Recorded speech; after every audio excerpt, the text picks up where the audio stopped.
বাংলাদেশ ব্যাংকের নবনিযুক্ত গভর্নরের নিয়োগ বাতিল করে নতুন গভর্নর নিয়োগে সরকারের প্রতি আহ্বান জানিয়েছে ট্রান্সপারেন্সি ইন্টারন্যাশনাল বাংলাদেশ টিআইবি। সংস্থাটির নির্বাহী পরিচালক ডক্টর ইফতেখারুজ্জামান বলেছেন, নতুন নিয়োগ পাওয়া গভর্নরের জোরালো স্বার্থের দ্বন্দ্ব হবে। সামনের 5 বছরের জন্য এই নেতৃত্বের হাতে বাংলাদেশ ব্যাংক ছেড়ে দেওয়াটা কোনো অবস্থায় গ্রহণযোগ্য হতে পারে না বলে মনে করেন তিনি। যাকে গভর্নর নিয়োগ দেওয়া হচ্ছে, যে প্রক্রিয়া হোক না কেন, অত্যন্ত জোরালো স্বার্থের দ্বন্দ্ব এখানে বিরাজ করবে। বাংলাদেশ ব্যাংকের যে নজরদারি সংস্থা হিসাবে দায়িত্ব পালনের যে সুযোগ থাকার কথা, সেটি বাংলাদেশ ব্যাংক বঞ্চিত হবে।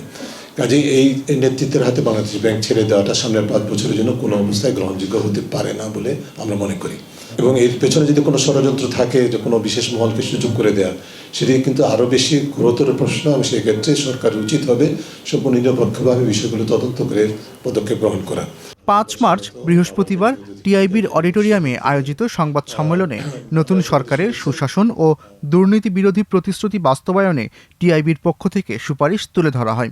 বিএনপির 31 দফা রাষ্ট্র মেরামত রূপরেখা, নির্বাচনী ইশতেহার এবং জুলাই সনদের ভিত্তিতে একটি সমন্বিত কৌশল ও পথরেখা প্রণয়নে সরকারকে এই সুপারিশ পৌঁছে দিবে টিআইবি।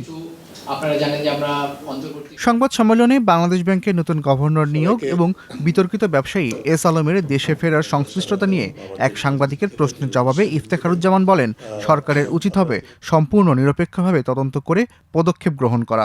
কারণ যে নামগুলো উচ্চারিত হচ্ছে, যে প্রতিষ্ঠানের কথা বলা হচ্ছে, সেই প্রতিষ্ঠানের সাথে যদি গভর্নরের সংশ্লিষ্ট থাকে, নবনিযুক্ত গভর্নরের সংশ্লিষ্ট থাকে, সেটা যেরকম অগ্রহণযোগ্য, সেটা যেমন কোনো অবস্থায় দেশবাসী চাইবে না। এই ধরনের প্রক্রিয়ার মাধ্যমে যদি পতিত শক্তি অর্থ সম্পদ লুটপাটের অন্যতম যে যারা দায়ী, তাদের শীর্ষ পর্যায়ের ব্যক্তি বা প্রতিষ্ঠানকে এইভাবে পুনরায় কর্তৃত্বে ফিরিয়ে আনা, সেটি কোনো অবস্থায় রাষ্ট্রের জন্য কল্যাণকর হবে না। এটি আমার আপনার বলার বিষয় না, এটি আমি মনে করি সরকারের জানা কথা। কাজেই আমরা সকলে সরকারের দৃষ্টি আকর্ষণ করছি এবং সরকারের প্রধানের দৃষ্টি আকর্ষণ করছি এই বিষয়টিকে বিশেষভাবে গুরুত্ব সহকারে বিবেচনায় নিয়ে বাংলাদেশ ব্যাংকের গভর্নরের নিয়োগ বাতিল করে নতুন গভর্নরের নিয়োগ উদ্যোগ গ্রহণ করা।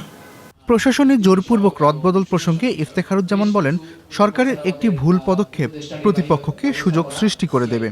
সরকার নিজের থেকে এই বিষয়টিকে প্রতিহত করতে না পারেন, যে এটা আমাদের পালা এই সংস্কৃতি থেকে উত্তরণ ঘটার জন্য সার্বিক ভাবেই অত্যন্ত সর্বোচ্চ প্রাধান্য দিয়ে যদি পদক্ষেপ গ্রহণ করা না হয়, তাহলে সরকারের জন্য আত্মঘাতী হবে।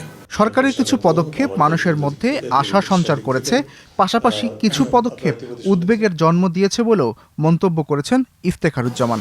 কোনো একজন মন্ত্রী যখন চাঁদাবাজিকে বৈধতা দেওয়ার কথাটা বলে, বা এরকম বাংলাদেশ ব্যাংকের মতো প্রতিষ্ঠানে যখন গভর্নর নিয়োগ নিয়ে যেরকম যে প্রশ্নবিদ্ধ একটা অবস্থা সৃষ্টি হয়, বা দুদকের যে চেয়ারম্যান সহ কমিশনারদের পদত্যাগের বিষয়গুলো যে প্রশ্নবিদ্ধ একটা অবস্থা সৃষ্টি করে, তখন কিন্তু ওই প্রশ্নটা আবার আমাদের মধ্যে আসে, যেটা আসলে সম্ভাবনার পাশাপাশি চ্যালেঞ্জের মুখোমুখি হবে সরকার। এস আল আরেফিন, প্রথম আলো। যেটা মর্নিং শোজ দ্য ডে।